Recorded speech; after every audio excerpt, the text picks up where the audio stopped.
At 10,000 feet above the Ardennes, a lone P-51 Mustang tore through a gray sky.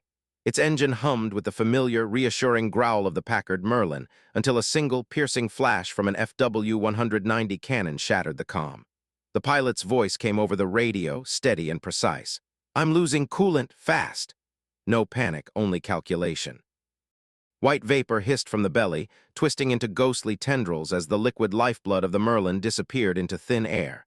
The aircraft shuddered, a muscle stripped of its tendon, and the Mustang's incredible speed began to feel like a cruel illusion.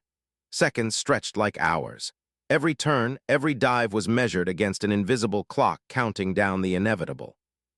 The camera pulls back, revealing the sky above Europe crowded with Mustangs, each one a testament to American engineering. Yet beneath the polished fuselages and gleaming propellers, the same vulnerability lurked, invisible to all but the engineers who had calculated it years before. Pilots discovered it only when the alarms rang too late, when the machinery that promised life became a silent predator. This was the aircraft designed to escort B-17s and B-24s deep into the heart of Germany, a guardian meant to dominate the Luftwaffe. And yet, it carried a secret no tactical manual ever emphasized. The Merlin engine, proud and powerful, depended on a cooling system that could not withstand a single, well-aimed hit.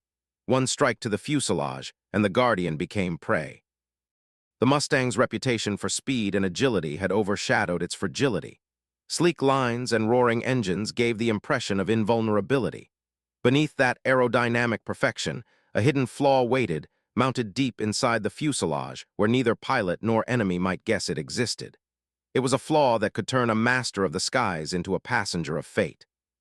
How could such an admired fighter, celebrated for its elegance and deadly efficiency, be undone by something so small, so precise?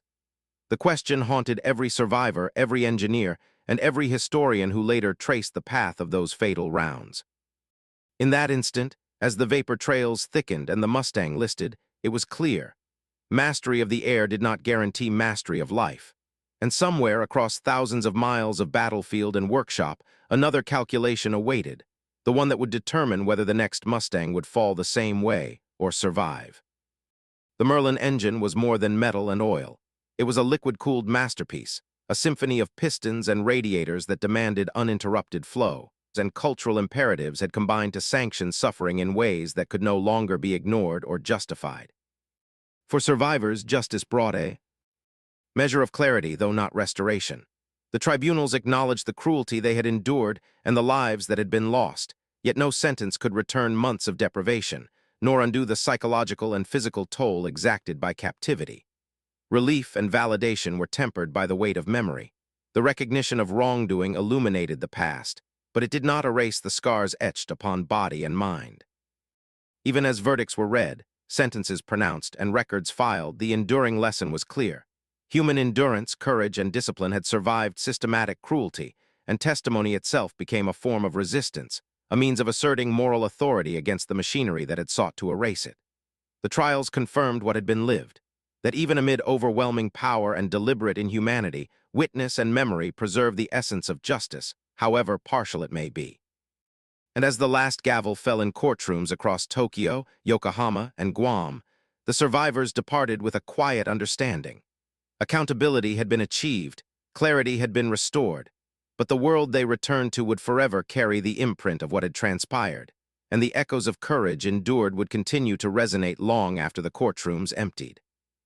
The war had ended, the skies were empty, and yet the memory of those who never returned lingered like a shadow across the airfields, barracks, and homes of the United States.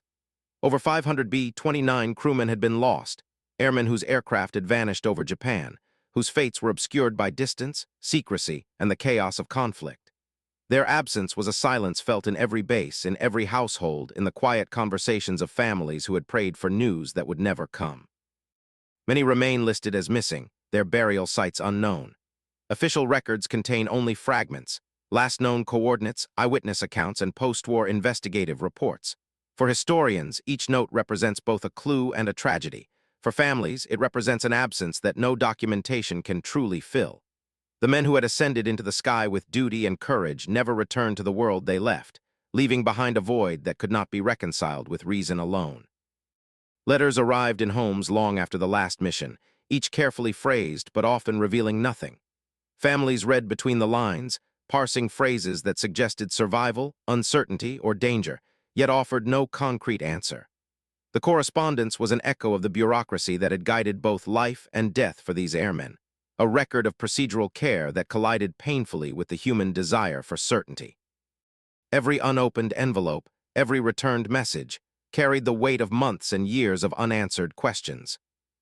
The experiences of captured and lost crews shaped the post-war military in profound ways. Lessons learned from interrogation, torture, starvation, and exposure became embedded in U.S. military survival training. Protocols for evasion, resistance, and escape were refined, informed by the stories of endurance, silence, and resilience demonstrated by those who survived. These programs were a living memorial, a practical acknowledgement of the cost paid by airmen whose bravery had been tested in conditions far beyond the ordinary measures of war. Culturally, reconciliation followed slowly. Japan, decades later, pursued transparency efforts and hosted memorial visits to former prison and execution sites. Survivors and families of the fallen were offered opportunities to bear witness, to understand, and to engage in remembrance. The process was uneven and often fraught with emotion, yet it represented an effort to bridge the divide between nations, to acknowledge suffering, and to establish a shared memory of human loss and endurance. Philosophically, the story of these airmen teaches the fragility of moral systems under extreme pressure. Laws, codes, and conventions intended to protect the weak were at times distorted or ignored entirely, revealing how human institutions can fracture under the combined weight of fear, ideology, and desperation. The B-29 crews endured not only physical peril, but the moral turbulence of a system that could justify cruelty while claiming legitimacy. Their endurance, their discipline, and their silence became a testament to the persistence of conscience in an environment structured to suppress it. And so, the legacy of the fallen is not merely statistical. It is human, ethical, and historical. It resides in the families who never cease to hope, in the military programs that carry lessons forward, and in the acknowledgement that cruelty can exist even within organized systems. It is a reminder that courage may exist quietly, in procedures followed under duress, in lives preserved against the machinery of war, and in the memory of those who paid the ultimate price. They flew into danger expecting death, but not what awaited. Then below, a truth the world would only learn when the silence finally broke. Exposed, vulnerable, and isolated. Tiger II tanks rolled forward with terrifying ease, their heavy tracks crunching frozen earth, engines humming a low, menacing chord that seemed to reverberate across the Ardennes. German logistics, already stretched thin by months of campaigning, were pushed to the limit. Fuel, ammunition, and rations moved in precise coordination, a gamble dependent entirely on rapid success. Weeks would be catastrophic, days were imperative. Each command decision, each calculated risk, was underwritten by the assumption that the Americans could not and would not hold. Yet in their strategy, the generals interpreted the unfolding resistance in Bastogne as evidence of desperation rather than design. Where men dug trenches, fortified crossroads, and reinforced positions, the Germans saw panic, not preparation. From the High Command's vantage, the offensive was almost mechanical in its inevitability. They visualized armor cutting through the Ardennes with ruthless clarity, forcing paratroopers into submission or annihilation. Maps and charts became narratives of anticipated collapse. Roads would be seized, bridges destroyed, villages bypassed, and the pocket reduced to rubble within days. The human factor, the courage, endurance, and improvisation of men standing against impossible odds, was largely absent from their calculations. Yet the very assumptions that seemed so certain were fragile. The paratroopers of the 101st, experienced in improvisation and acclimated to adversity, had already begun shaping Bastogne into a fortress of will and ingenuity. Every barricade, every sniper post, every machine gun emplacement was a counterpoint to German expectation. The defenders were not merely reacting. They were asserting control over the terrain in ways that High Command had not accounted for. Bastogne, in the mind of its defenders, was no longer just a town. It was a statement that even the heaviest armor could be contained by determination and planning. As the Tiger IIs advanced and columns converged, the Germans believed victory was imminent. Yet what they did not yet recognize was that speed alone would not decide this battle. The men of the 101st had arrived in time not to flee, but to hold, to resist, and to define the first shock of a winter that would be remembered for decades. The men of the 101st Airborne quickly grasped the significance of Bostonia. It was no ordinary town. 7 roads converged here, arteries that fed the movement of men, vehicles, and supply lines across the Ardennes. To hold these crossroads was to halt the advance of German armored divisions and prevent them from reaching the Meuse. Every soldier understood that the fate of the broader front could hinge on their actions in these frozen streets. Officers addressed their troops with clarity born of experience. "We are not trapped. We are anchoring the line." The words were not intended to sugarcoat the danger, but to reframe it. The paratroopers were not merely defending territory. They were assuming responsibility for the entire front. Each man became a linchpin in a chain whose strength would be tested by steel, fire, and endurance. Understanding the gravity of their mission transformed fear into a quiet determination, one measured in careful planning and the relentless fortification of position. Roadblocks rose across the town, crude yet formidable. Frozen earth was piled high, shattered stone and abandoned vehicles arranged to halt tanks or force them into narrow, predictable paths. Soldiers worked with shovels, axes, and sledgehammers, shaping Bostonia into a defensive lattice. Every barricade carried with it a moral weight. It was not just wood or stone, but a statement of refusal, a promise that retreat would not be tolerated. The men knew that their labor might be tested in minutes, yet each effort became a quiet act of defiance. The paratroopers prepared for the worst. Bazookas were loaded, aimed, and drilled for use at ranges of less than 100 yards. Every weapon, every emplacement, every soldier's stance was calibrated to meet the armored threat that loomed beyond the ridges. They understood the odds, they understood the power of the enemy. And yet they worked with a discipline that allowed courage to grow from preparation, not from hope alone. Below the streets, medics converted cellars into makeshift aid stations. Wounded men began to pour in, their cries muffled by layers of stone and timber. The wounded were stabilized and tended, but no illusions were offered. Survival would depend on both luck and the steadfastness of those still fighting above ground. In this subterranean world, quiet diligence preserved life, while above, roads and barricades prepared to deny it to the enemy. Morale hardened, not from optimism, but from purpose. Every act of construction, every barrel of ammunition readied, every position manned became a reinforcement of collective resolve. The paratroopers of the 101st were anchored in a reality that demanded endurance, courage, and cohesion. Bostonia was more than a crossroads. It was a crucible in which the character of men and the momentum of a campaign would be tested. Panzer commanders arrived at Bostonia confident that the town would fall within 48 hours. Their maps, schedules, and calculations left little room for error. The Americans were expected to crumble beneath the weight of armor. But when the first assaults were launched, the paratroopers refused to yield. They clung to every hedgerow, every wall, every crater, transforming the landscape into a maze of resistance.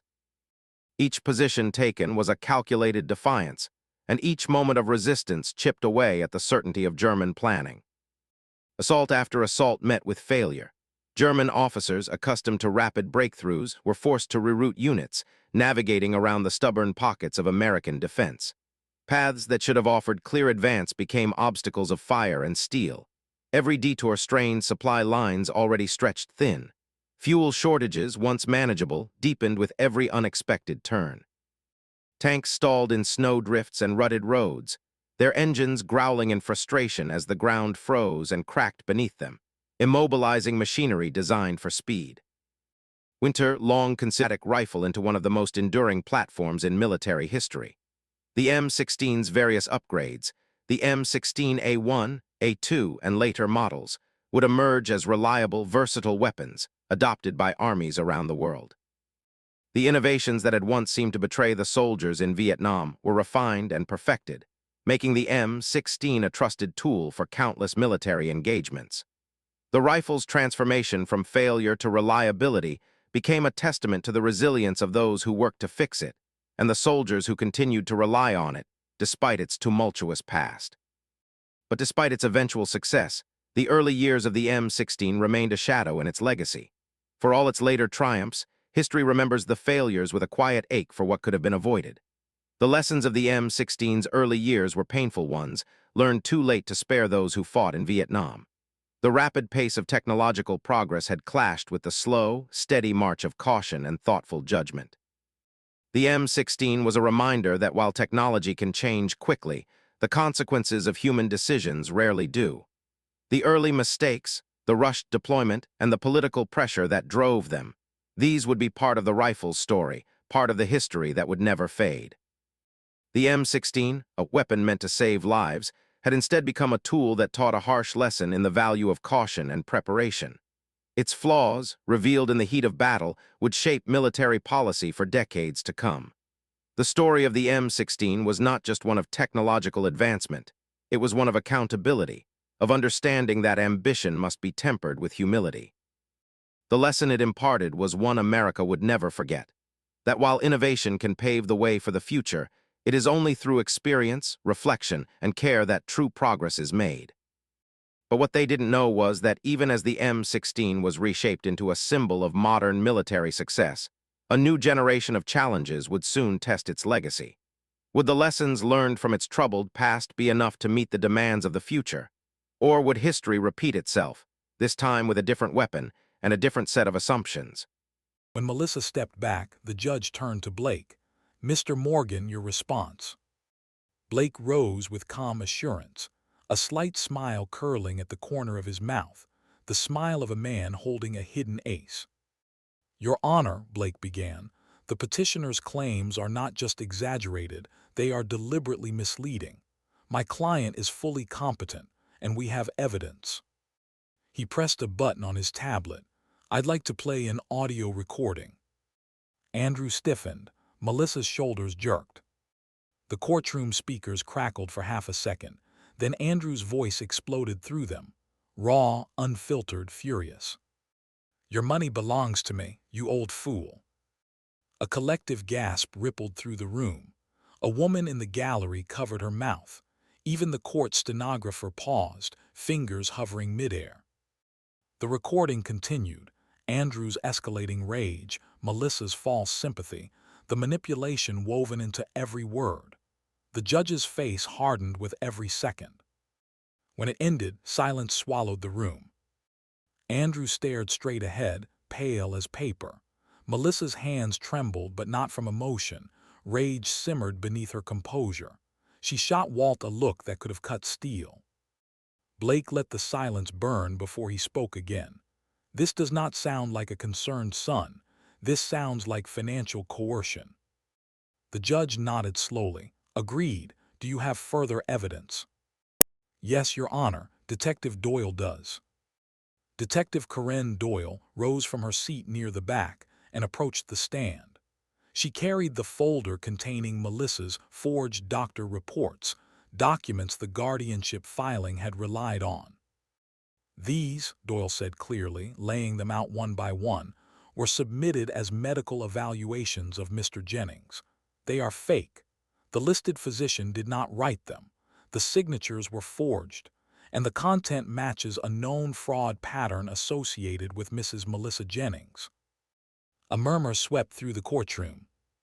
Melissa's face twitched, just once, before she forced her expression back into something neutral. Andrew looked at her then, truly looked, realization creeping onto his face like a spreading crack in a foundation. He hadn't known. He hadn't known she planned to cut him out. Didn't know she negotiated to sell the house. Didn't know he was being used as much as he was being weaponized. The judge leaned forward, steepling his fingers. "Mrs. Jennings," he said slowly, "do you wish to respond to these allegations?" Melissa opened her mouth, but no sound came out. Her eyes darted between Doyle, Blake, and the judge, calculating, searching for an angle that no longer existed. "Very well," the judge said. "Given the evidence presented, this court is ordering a full investigation into the petitioner's claims and the validity of all documents submitted."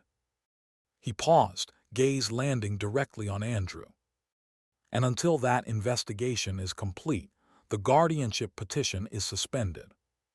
Walt felt the tension in his chest loosen for the first time in weeks, but Blake didn't smile, and neither did Doyle. The judge's voice took on a deeper gravity. "This case," he said, is far from over. Andrew slumped into his seat. Melissa stared straight ahead, her jaw clenched so tight the muscles trembled. Walt watched them both, knowing one thing with absolute clarity. The firestorm had only begun, and the next round would be even more dangerous. The courthouse hallways looked different the second time Walt walked them. The first hearing had felt like a siege, ambush, accusation, the threat of losing control over his own life.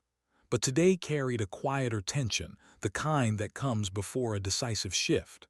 Blake walked beside him, calm as always, a binder under his arm.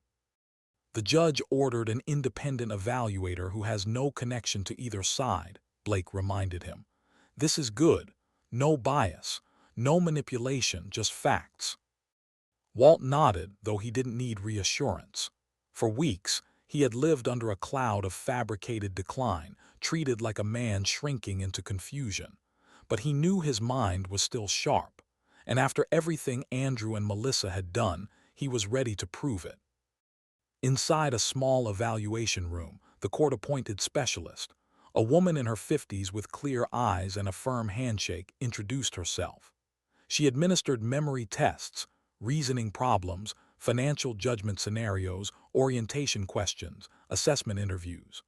Walt approached each task with focus, answering calmly, demonstrating the same meticulous attention he once used in his accounting career. Halfway through, the evaluator smiled softly. "Mr. Jennings, you're doing exceptionally well." Walt didn't smile back. "I should be. I've spent a lifetime keeping things in order." By the end of the session, she thanked him and escorted him out. "I'll report my findings to the judge directly," she said. "But I can tell you now, there is no cognitive decline." Walt exhaled slowly, a controlled release of relief, pride, and something deeper, vindication. Back in the courtroom, Andrew sat at the petitioner's table, fidgeting with his tie. He looked worn, drained, less polished than before. Melissa sat beside him stiffly, arms crossed, avoiding everyone's gaze. The judge entered, everyone stood. "We will review the evaluator's findings," the judge announced, "then hear additional argument." The evaluator approached the stand, raised her right hand, swore in, and delivered her assessment cleanly. "In my professional opinion, Mr. Walter Jennings exhibits full cognitive function. He is mentally competent, financially aware, and capable of independent decision-making. There is no indication of decline." Andrew's head snapped toward her. Melissa's jaw tensed as if she'd bitten down on something sharp. The judge nodded. "Thank you, that will be entered into the record." He turned to Andrew. "Mr. Jennings, your petition claims your father is mentally deteriorating. Please present your evidence." Andrew rose, visibly rattled. "Your Honor, he forgets things. He repeats himself, he misplaces paperwork." The judge raised a hand. "Evidence, Mr. Jennings, not opinions." Andrew swallowed hard. I don't have documents, but I know what I've seen." "You submitted forged medical reports," the judge reminded him. Andrew faltered. "That was Melissa's idea." Beside him, Melissa's head snapped toward him, eyes blazing. Blake leaned over to Walt and whispered, "They're splintering." The judge turned to Melissa. "Mrs. Jennings, would you like to testify?" Melissa lifted her chin. "No, Your Honor. On advice of counsel, I invoke my rights." A murmur moved through the courtroom, shock, suspicion, recognition. The judge made note of it. "Very well," he said. "The court finds the petitioner has failed to provide credible evidence of cognitive decline. In fact, the material presented suggests deliberate manipulation of the guardianship system." Walt felt his spine straighten, a warmth rising through his chest. He didn't smile. He didn't speak, but the truth settled around him like armor. The judge continued, voice firm. "The guardianship claim filed by Andrew Jennings is hereby suspended indefinitely pending further review." Andrew sank into his chair as though his legs had given out. Melissa stared straight ahead, teeth clenched, refusing to look at anyone, not even Andrew. The judge added, "Additionally, the court will examine the potential misuse of forged documentation in this case." Blake glanced at Walt, eyes gleaming with quiet triumph. When court adjourned, Walt stood, picked up his coat, and walked toward the aisle. Andrew rose as if to say something, maybe an apology, maybe another lie, maybe a plea. But Walt didn't pause. He walked past his son without turning his head, without offering a glance, without giving him even a fragment of acknowledgement. The message was clear. The power had shifted. Andrew watched him go, face pale, caught somewhere between fear and realization. Realization that the narrative he tried to construct had collapsed, that the father he underestimated had stood taller than he ever expected. When Walt reached the doors leading to the hallway, he felt the weight of months begin to shift off his shoulders. But he also knew something else. They weren't finished. Not yet. The courtroom felt heavier this time, not chaotic, not fiery, just thick with the residue of truth closing in on someone who had run out of places to hide. Walt sat beside Blake Morgan, shoulders relaxed, posture steady. He had learned something in these last weeks. Stillness could be stronger than shouting, and truth, real, documented truth, had its own gravitational pull. Across the room, Andrew couldn't sit still. His knee bounced, his fingers drummed on the table, and sweat gathered at his temple despite the cool courtroom air. Melissa, noticeably absent today, had left him to face the unraveling alone. Without her rehearsed expressions and whispered coaching, Andrew looked smaller, like a boy pretending to be a man he didn't understand. The judge looked down at the file. "Mr. Jennings," he said, "you stated you had new information to present regarding your father's estate and alleged agreements." Andrew stood quickly, too quickly, nearly knocking over his chair. He forced a breath, trying to settle into confidence that no longer belonged to him. "Yes, Your Honor," he said. "My father, he promised me early access to my inheritance. He said I'd get the house, and some of the savings, years ago. He made those promises." Blake didn't react, Walt didn't react, but the judge raised an eyebrow. "And you have proof of this agreement?" the judge asked. Andrew swallowed. No written proof, but he said it. He said it many times. Blake pushed back his chair and rose with the soft authority of a man who knew precisely when to strike. "Your Honor," he said, "we would like to submit a counter-evidence packet." He handed the judge a neatly bound folder. Inside, spreadsheets, bank statements, and security logs glinted under the fluorescent lights. "For the last 18 months, Blake continued, Andrew Jennings had unauthorized access to his father's personal accounts. Our forensic accountant verified repeated withdrawals totaling." He paused only for effect. $18,000. Gasps murmured from the gallery. Andrew's face flushed red, then white, then red again. That was a loan," he stammered. "Dad said it was okay." Walt didn't move, didn't blink. Blake shook his head. "If that were true, Mr. Jennings, why did you disguise the withdrawals as online purchases? Why route them through temporary accounts? Why delete the email alerts?" Andrew opened his mouth, but no explanation formed. The judge flipped through the logs. "This is concerning." "And there's more," Blake said, stepping aside so Detective Doyle could approach. She carried a slim folder, one that looked deceptively light for the weight of what it contained. Doyle greeted the judge and turned to the courtroom. "In our investigation," she said, "we obtained phone and message records that show Melissa Jennings coached Andrew on how to structure and deliver his claims.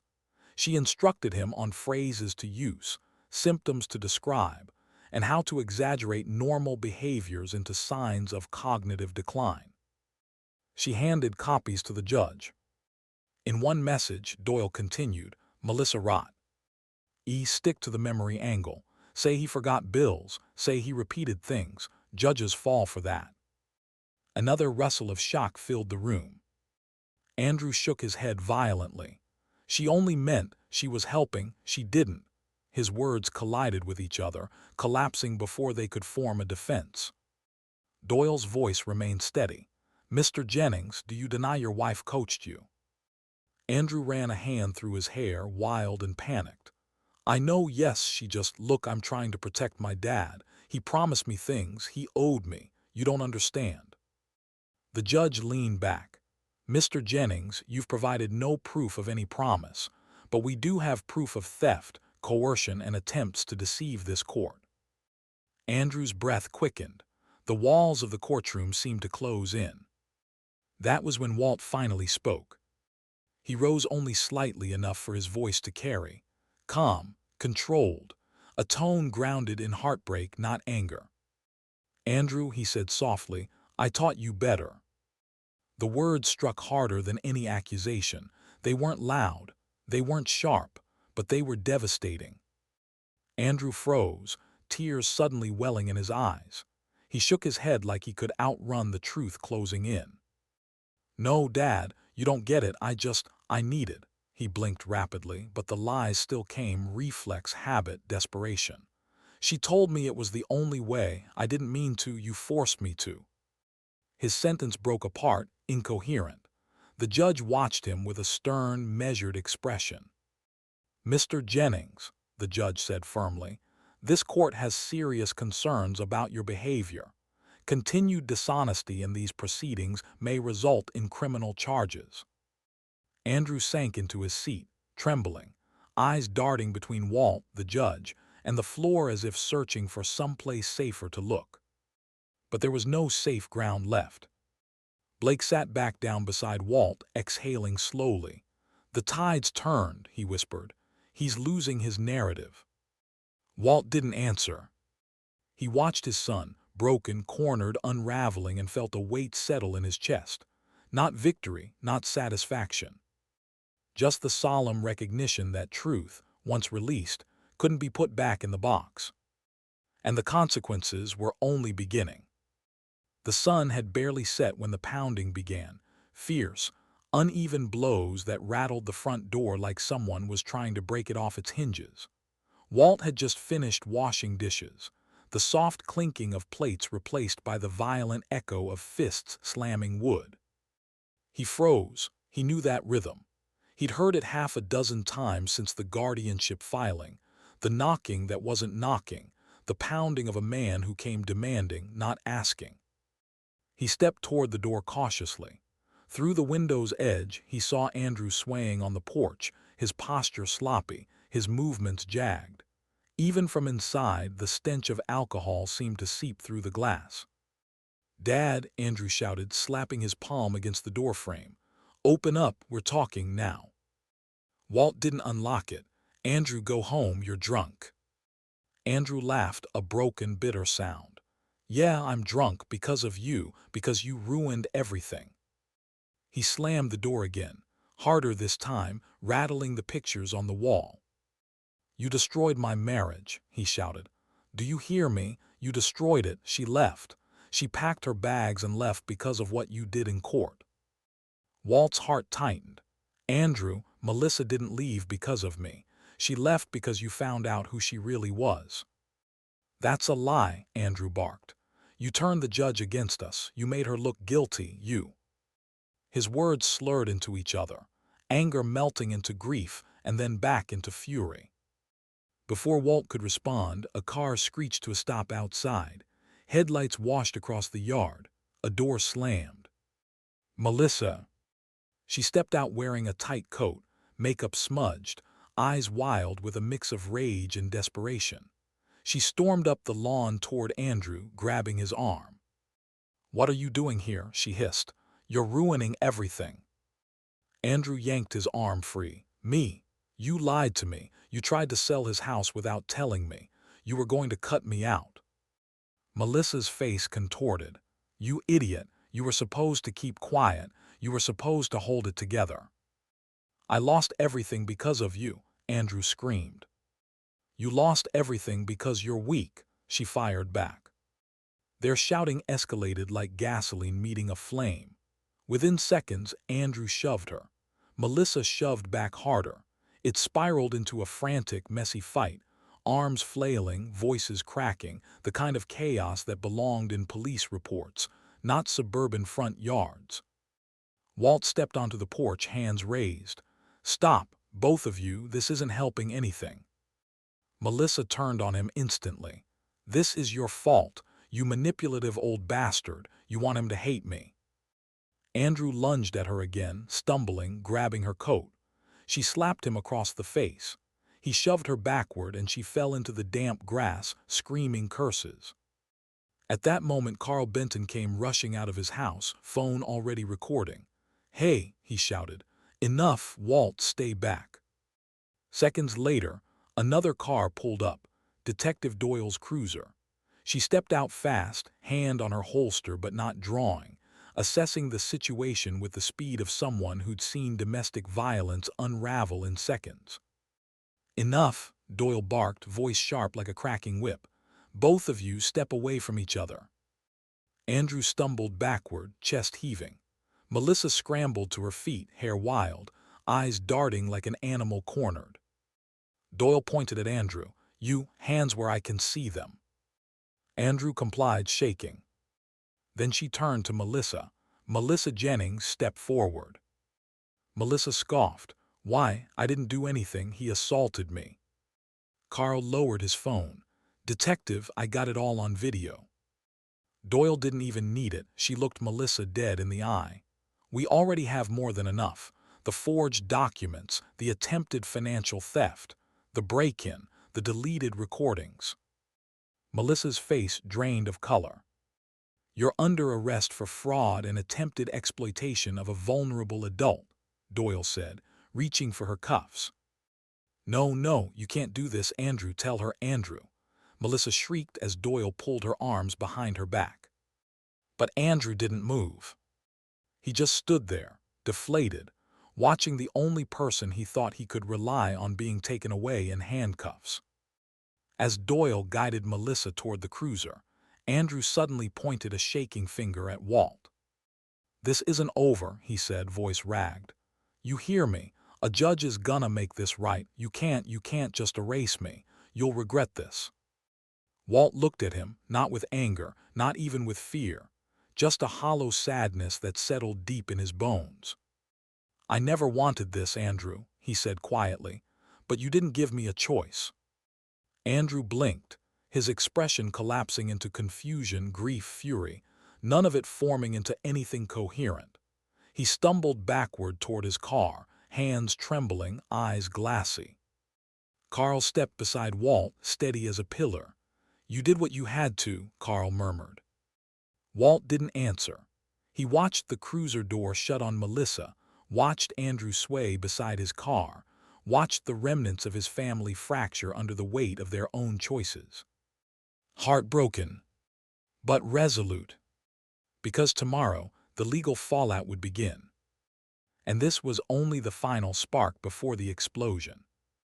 Walt sat in Blake Morgan's office again, the same mahogany table, the same framed law degrees, but the air felt heavier, thick with the aftermath of Melissa's arrest and the broken pieces of Andrew's unraveling. Blake had called him in urgently, asking him to come alone.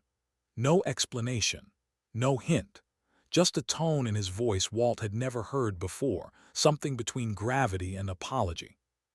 Blake closed the office door behind them, walked to his desk, and set down a slim, faded leather folder.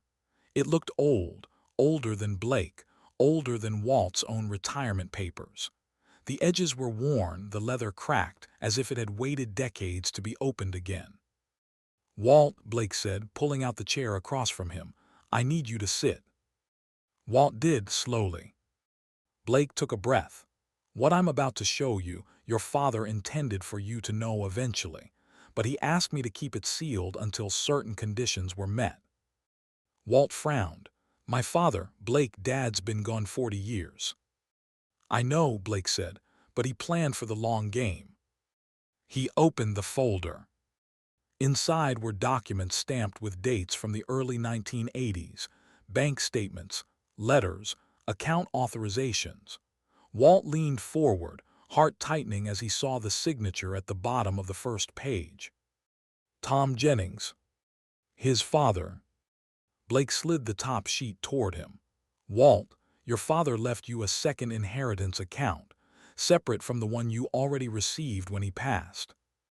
Walt blinked, confusion clouding his face. A second inheritance.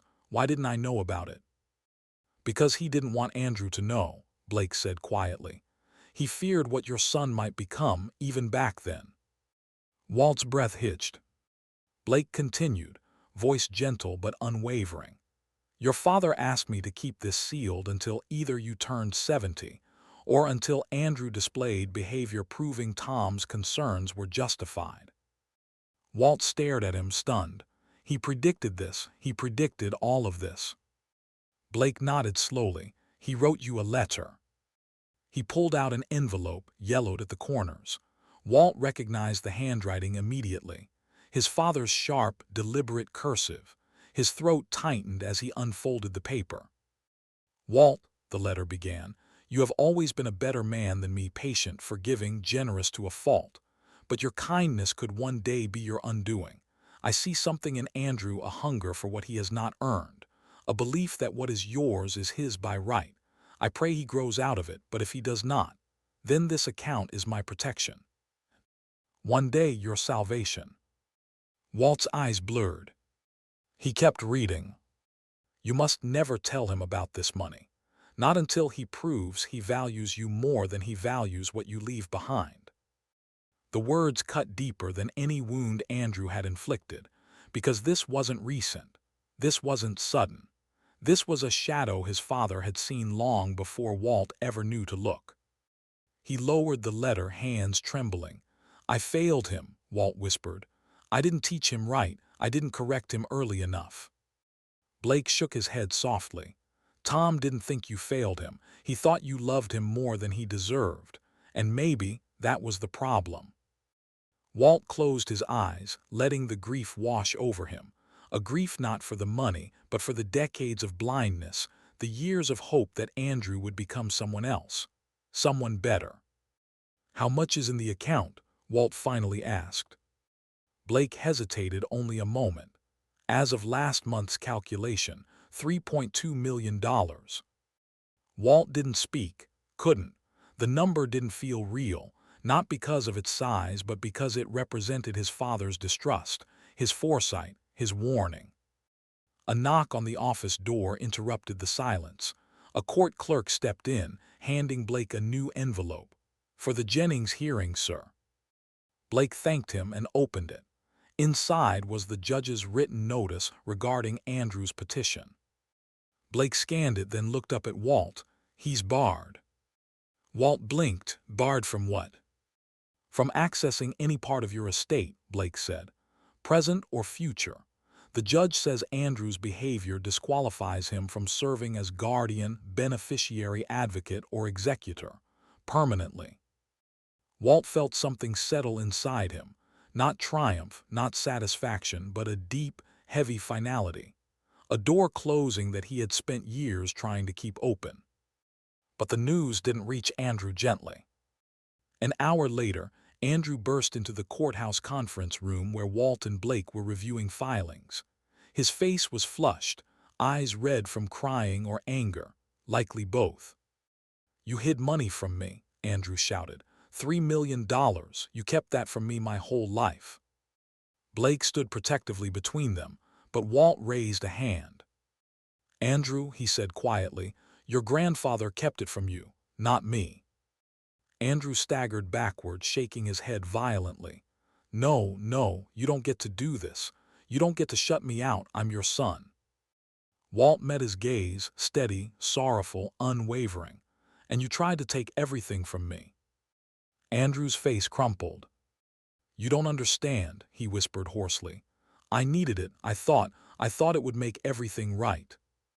Walt let out a long, trembling breath.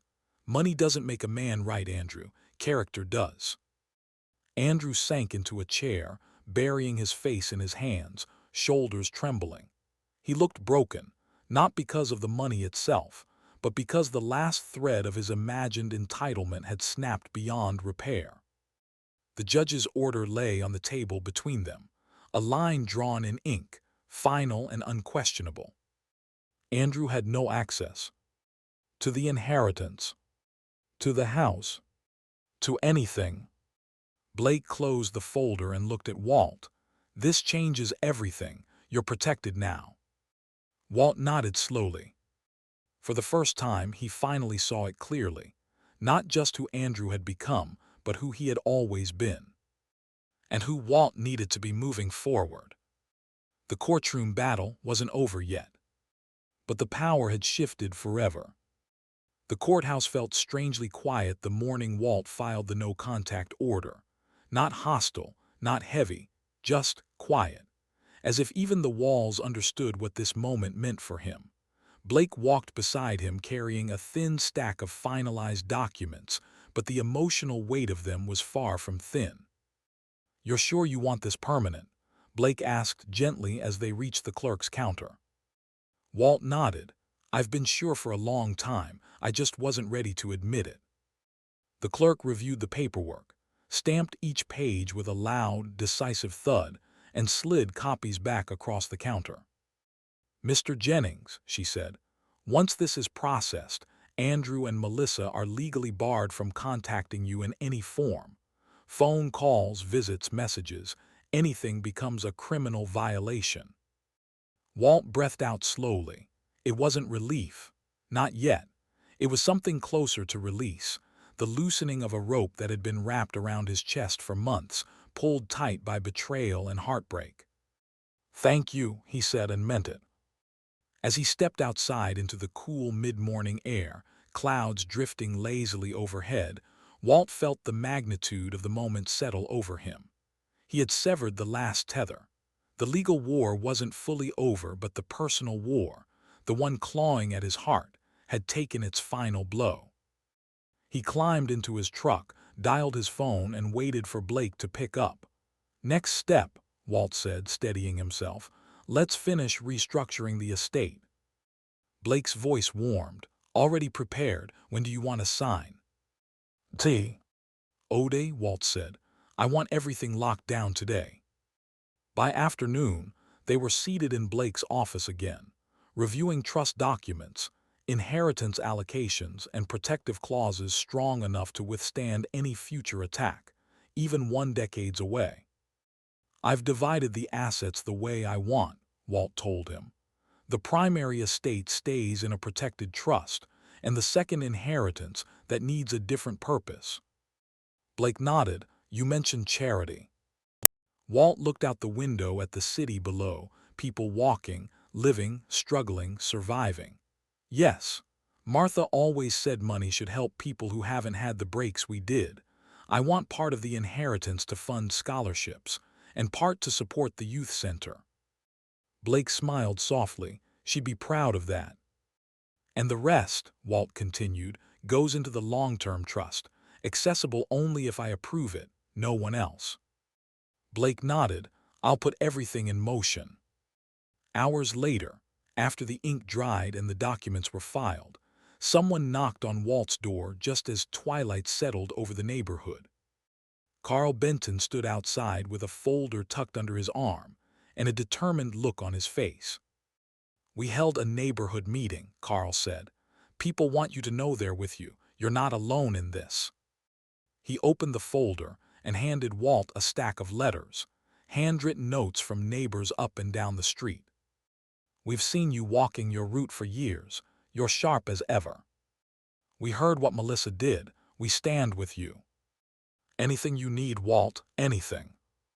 Walt scanned each letter, his throat tightening. He cleared it softly. "I don't know what to say." Carl smiled. "You don't have to say anything. Just know you've got people in your corner." Walt set the letters carefully on the hall table, a testament to the power of chosen family.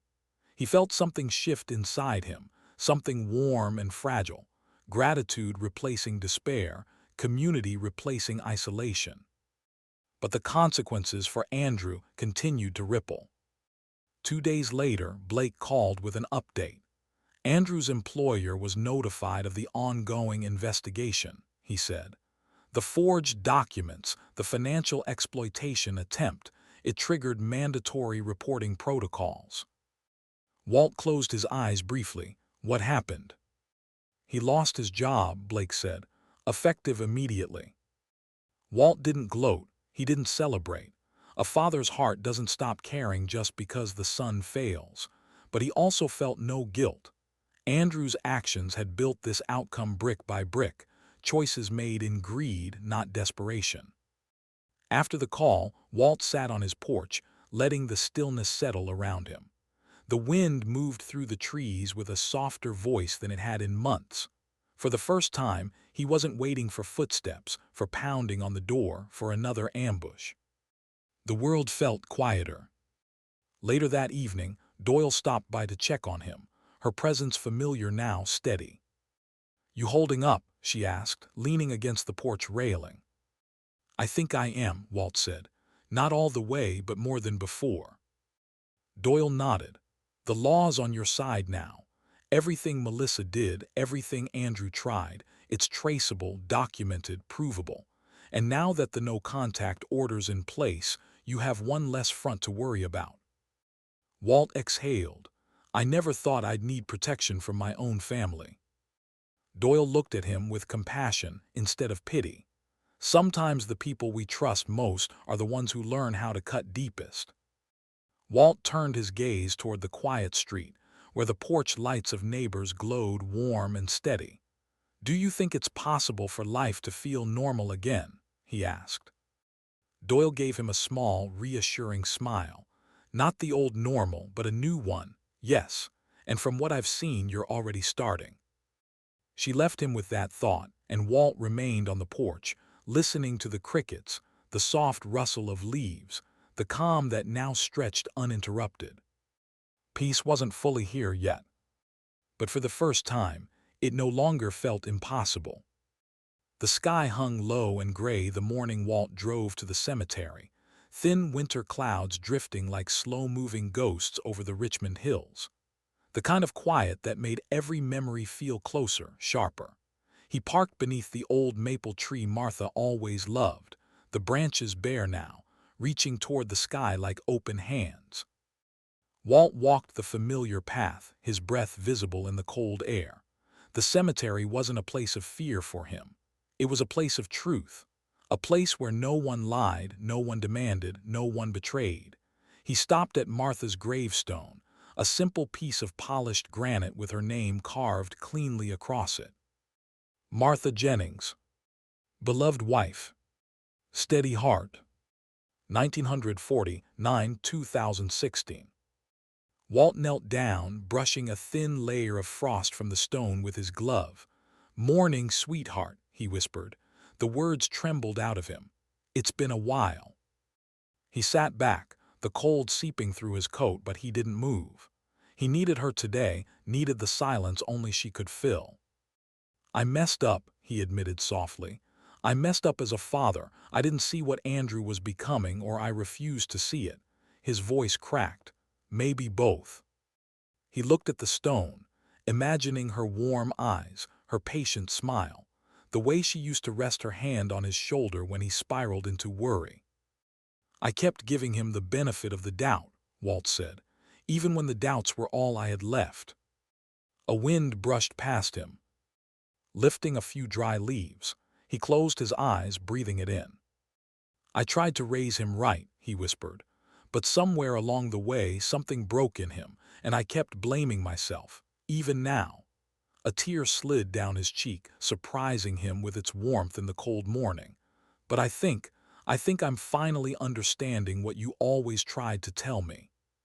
He placed his hand on the stone. "I can't sacrifice myself to save someone who doesn't want to be saved." The truth of that settled inside him, painful but solid.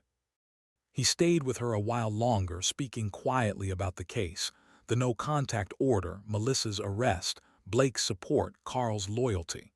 He talked about the fear he'd carried, the shame, the betrayal.